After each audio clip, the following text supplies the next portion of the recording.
লোকনাথ ভোলা মহেশ্বর চরণে প্রণাম করি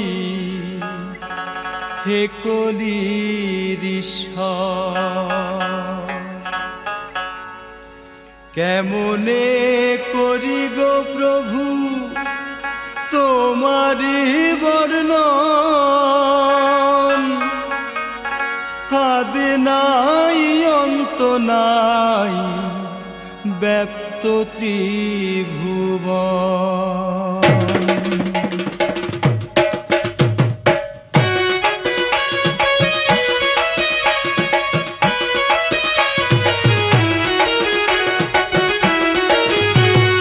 হুগলি জেলার ওই রামনগর গ্রামে ছিল সদাচারী রাজা ভারামল্ল নামে। জয় শিবরাম শিবরাম। দেবী যে ভক্তি তার ছিল যে অপার, রাজার পুণ্যে প্রজার ছিল সুখের সংসার। জয় শিবরাম শিবরাম। ভারামল্ল রাজার ছিল বিশাল গোশালা, ছিল দুগ্ধবতী ধেনু নামেতে কপিলা। জয় শিবরাম শিবরাম। মুকুন্দ ঘোষ ছিল সেই গোশালা রক্ষক, সে যে অতি পুণ্যবান ভক্ত উপাসক। জয় শিবরাম শিবরাম।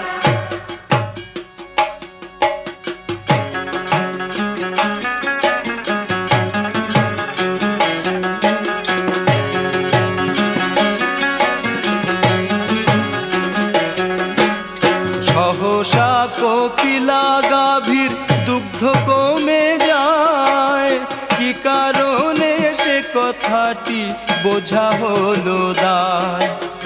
একদিন মুকুন্দ ঘোষ সে অনুসন্ধানে, কপিলারও পিছে পিছে এলো গভীর বনে।